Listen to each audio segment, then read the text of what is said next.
This is Math 6, Lesson 7-4, Solving Proportions. You can use a proportion to find missing information or to make a prediction.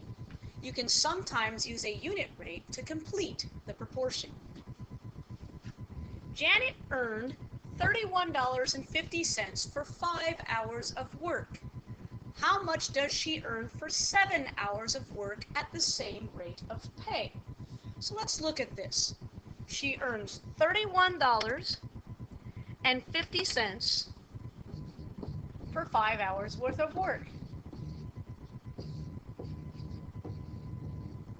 We need to know how much does she earn for 7 hours worth of work. So we're looking for this. There's two ways to do this problem. We can first find a unit rate. We can look at $31.50 for 5 hours and say, how much does she earn per 1 hour? So we took this and divided by 5. So if I take $31.50 and I divide that by 5, if I take $31.50 and I divide that by 5, I can find out how much she earns per 1 hour.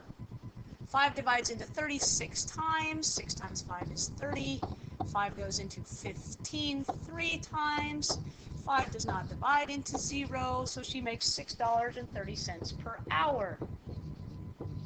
If she makes $6.30 for 1 hour, if I take that $6.30 and I multiply it by 7, I will know how much she makes in 7 hours. 7 times 0 is 0. 7 times 3 is 21. 6 times 7 is 42, plus 2 is 44. 2 digits behind the decimal point, 2 digits behind the decimal point, so she makes $44.10.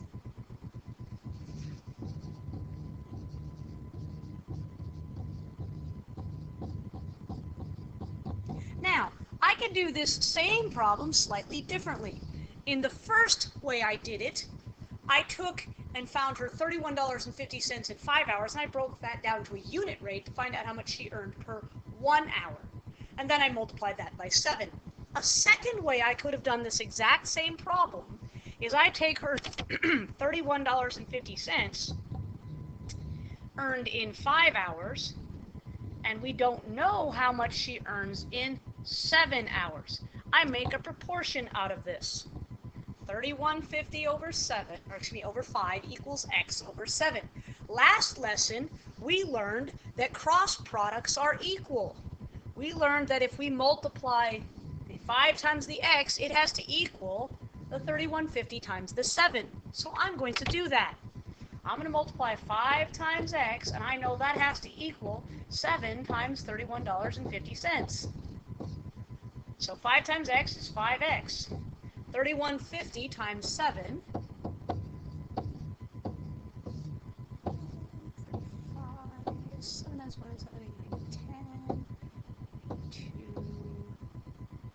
is $220.50. Now, I need to divide this by 5 to solve for x. To get x all by itself, they multiplied by 5, I will divide by 5. So if I take $220.50 and I divide that by 5, 5 goes into 22 4 times. 5 goes into 24 times. 5 goes into 5 1 time. And 5 doesn't go into 0, so I get $44.10. What did I get earlier? $44.10. So either way works. You can break it down so that you get it into a unit rate first, and then take that unit rate and multiply it by 7, or you can set up a proportion and solve for your missing value. In both instances, you're going to do multiplication and division.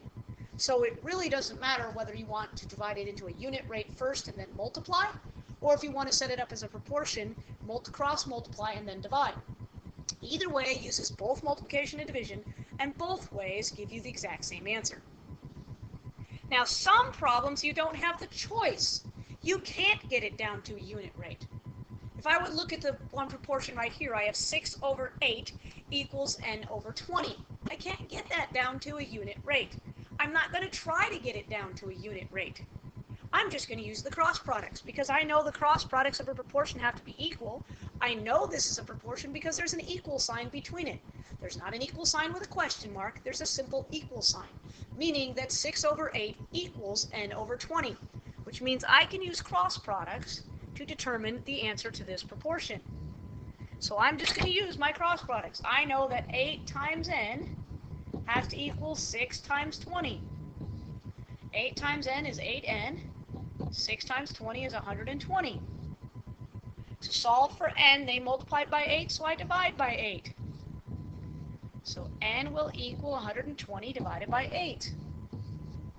8 goes into 12 one time. 8 goes into 45 times. So n has to equal 15. Very simply, I have solved the proportion by using cross products. Now, do we always have to use cross products? No. Will cross products always work? Yes.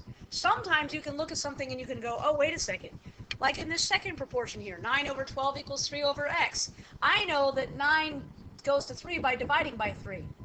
9 divided by 3 is 3. So 12 divided by 3 has to equal 4. So x here has to be 4. Let's double check this using the cross products. If I was to look at the cross products of this proportion, my cross products say that 9 times x is supposed to equal 12 times 3. Well, 9 times x is 9x. 12 times 3 is 36. 9 divided by 9 gives me x. 36 divided by 9 gives me 4. I get the same answer either way. As long as you show me what you do, I don't care how you solve a proportion. If you can recognize, wait a second, if I just divide it by whatever number, and you can come up with your proportion, fine. If you look at it and say, I must use cross products, it's probably easier. Okay? I'm looking at number 4, and right off the bat, I'm looking at this going, this would be so much easier for me if I used cross products. So I'm going to use cross products, because I'm really good at cross products. And you need to be fairly proficient at it, because pretty soon you're going to have no choice, because your proportions won't solve any other way. So I'm looking at this, and I go 21 times x is supposed to equal 7 times 27. Well, 21 times x is 21x. 7 times 27, 7 times 7 is 49. 7 times 2 is 14, 189. Divide by 21. Well, 189 divided by 21. I'm going to say 9 times. 9 times 1 is 9, 9 times 2 is 18, and there we go. X equals 9. Solving proportions using cross products is quite handy. Proportions will be one of the things that you will use very frequently throughout your math career. So the more familiar you are with cross products and solving proportions, the better off you are going to be in solving more difficult problems later. You can also use proportions to set up word problems. For example, if 5 notebooks cost $7.85, how much do 3 notebooks cost? Well, let's think about it. I'm going to go cost to number of notebooks. So if I say $7.85,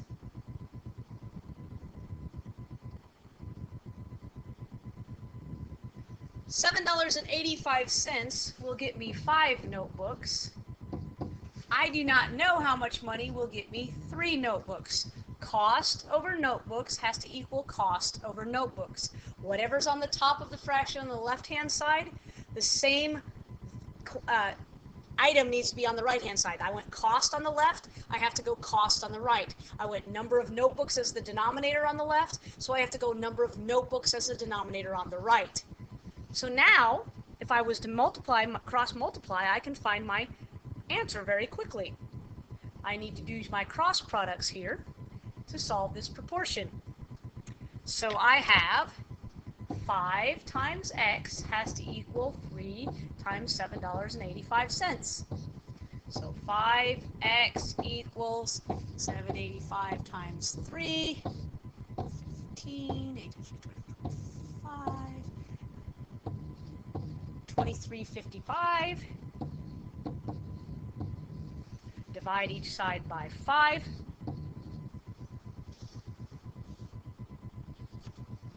And I'm going to have 2355 divided by 5. My decimal straight up. 5 goes into 23 4 times, which is 20. 5 goes into 35 7 times, which is 35. 5 goes into 5 once. So x equals $4.71. So it will cost $4.71. As soon as you can learn how to set up proportions, you will find that problem solving is so much easier. The important thing here is we use cost over the number of notebooks. The same thing was on the left side of the fraction, same thing on the right side of the fraction. Cost over number, cost over number. Let's take a look at problem number 6 here.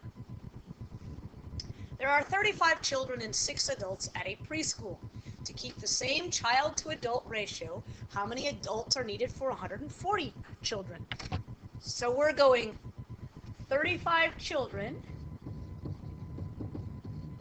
to 6 adults. We want to know, to keep the same child-adult ratio, how many adults are needed for 140 children is how many adults. So if we set up a proportion, it would be 35 over 6 equals 140 over, we don't know.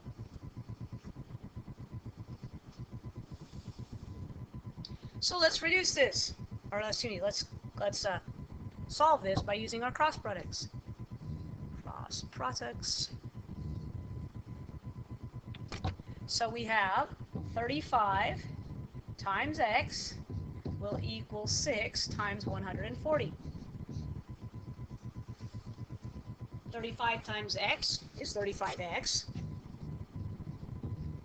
140 times 6 is 840. Divide by 35 to get x all by itself.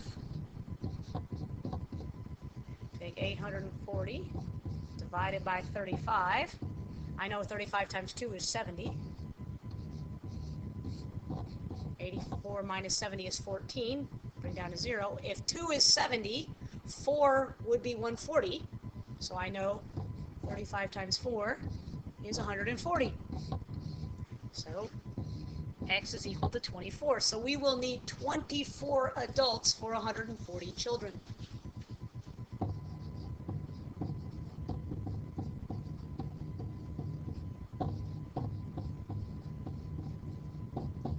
Proportions are a very useful way to solve problems because cross products are always equal. If you can set up the proportion, you can solve the problem.